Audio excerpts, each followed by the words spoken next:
গুলি চলেছে সেই দিন থেকে আজকে পর্যন্ত আমি দু চোখের পাতা এক করতে পারি নাই। বৈষম্য বিরোধী ছাত্র আন্দোলনে শুরু থেকেই সমর্থন দিয়েছিলেন আন্তর্জাতিক পুরস্কারপ্রাপ্ত অভিনেত্রী আজমেরী হক বাঁধন।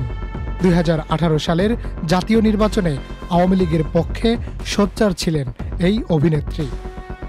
2020 সালে ঢাকা উত্তর সিটি কর্পোরেশনের আওয়ামী লীগ মনোনীত প্রার্থী আতিকুল ইসলামের পক্ষে প্রচারণায় অংশ নিয়েছিলেন বাঁধন।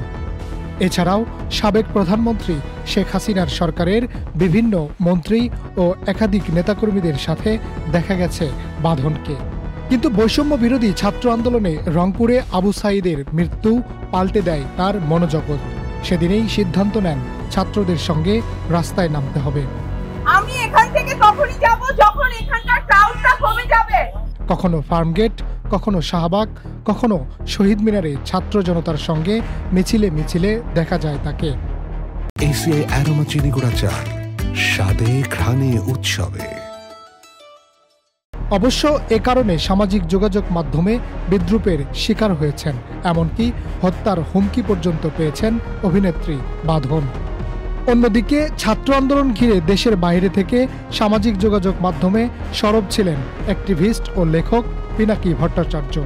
সম্প্রতি সামাজিক যোগাযোগ মাধ্যম ফেসবুকে নিজের কিছু মন্তব্য প্রকাশ করেছেন অভিনেত্রী আজমেরী হক বাঁধনকে নিয়ে। সাবেক শেখ হাসিনা সরকারের বিরুদ্ধে বাঁধন সাহসী অবদান রাখায় একরকম কৃতজ্ঞতাও জানান এই অ্যাক্টিভিস্ট। পিনাকি ভট্টাচার্য ফেসবুকে লিখেছেন, আজমেরী হক বাঁধনের ওপরে আওয়ামী মহল মহাবিলা ওরে নিয়ে যা খুশি কইতাছে, কারণ বাঁধন পক্ষ ত্যাগ করেছে। বাঁধন নৌকার লোক বলে বিজ্ঞাপন করছিল। আমি আমার ভিডিওতে সেইটা দেখাইয়া ওরে গালমন্দ করেছিলাম, বলছিলাম ইন্ডিয়াত গিয়া সিনেমা করো, বাংলাদেশে ঠাঁই হবে না। পিনাকি আরও উল্লেখ করেন, জুলাই আগস্ট বিপ্লবের ইতিহাসের এক মহেন্দ্রক্ষণে বাঁধন রাস্তায় আইসা দাঁড়িয়েছিল, গণহত্যার বিরুদ্ধে সোচ্চার হয়েছিল। ওই মুহূর্তে বাঁধন মহৎ হয়ে ওঠে। শেষ দিকে পিনাকি ভট্টাচার্য বাঁধনকে নিয়ে লেখেন, এই জন্যই ডাবল বিলা বাঁধনের ওপরে। ব্যাপার না, ওরা যত বেশি বিলা হবে বাঁধন ফ্যাসিবাদের বিরোধীর কাছে তত বেশি আপন হবে। ওরা যা খুশি বলুক, ভয় পাইও না, মন খারাপ করো না।